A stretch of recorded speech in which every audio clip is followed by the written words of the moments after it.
you think the market is going to crash? Hello, everyone. This is Marcia, Brooklyn Realtor, bringing you more valuable information about the current real estate market, entrepreneurship, and all things Brooklyn. If you would take the time to hit the like button and subscribe to my channel, it would be greatly appreciated. And your comments are always interesting. So feel free to share your comments below, especially about the current state of the housing market.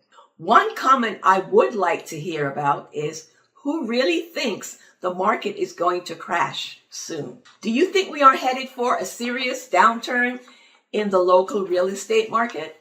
Everyone wants to know when this bubble is going to pop. The reason why this topic continues to fascinate so many of us is because nobody really knows the answer to this question. If you had asked me 6 months ago, I would have said yes, the prices are going to stabilize and maybe even start going down by the fall. But for all intensive purposes, it is the fall right now. You know, once we enjoy a little bit of the summer that's left in July and August, we will be there. The way time flies fast these days. Even my 12-year-old granddaughter was complaining about it. But seriously, what do you think is going to happen in September? Will it be back to business? So let's see what the Economist had to say. After all, they're the ones who really know. They analyze this data all day long, and they can really say which way they think the market is going. In the State of the Nation's Housing 2021 report, the Joint Center for Housing Studies reports that conditions today are quite different than in the early 2000s, particularly in terms of credit availability. The current climb in house prices instead reflects strong demand amid tight supply, helped along by record low interest rates.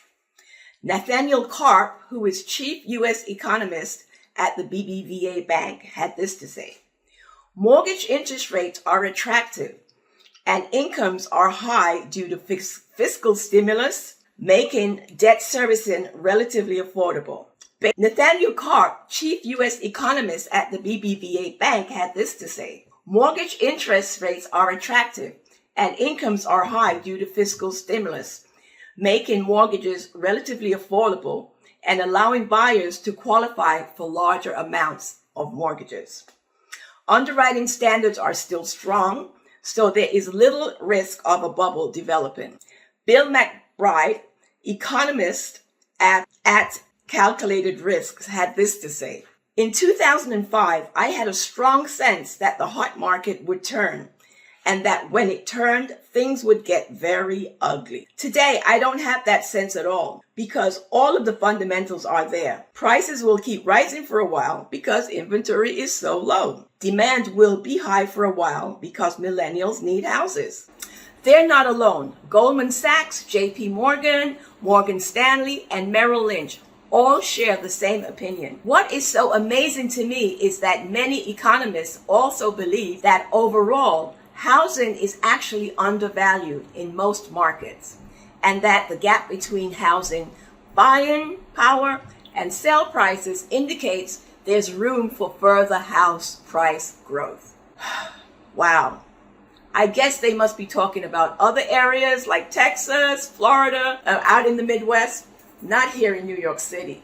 I can't even imagine our home prices being any higher than they are right now. Another reason that the market will not crash is the amount of equity that homeowners now hold in their homes. According to CoreLogic, which tracks these things, the double-digit home price growth in the past year has bolstered home equity to a record amount. They recorded an 11.4% rise in the year through March 2020. So that nice cushion of equity is unlikely to see the massive sell-off of homes that occurred in the last downturn. Remember, back in 2008, people did not have that much equity in their homes, and a lot of them had financed with bad mortgages.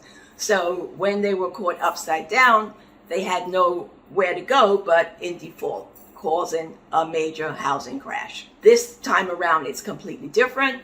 People have a lot of equity in their homes, so even if they're having problems paying their mortgage, they can always refinance. And in fact, the massive stimulus package that the government passed recently has enabled a lot of people to stay in their homes, even if they can't pay mortgages, and get themselves together so that they can catch up on their payments. Work from home will keep prices higher. However, let's hope that the market returns to a more normal pace of activity leading into the fall of this year. But crash? No, I don't think so. Until the next time.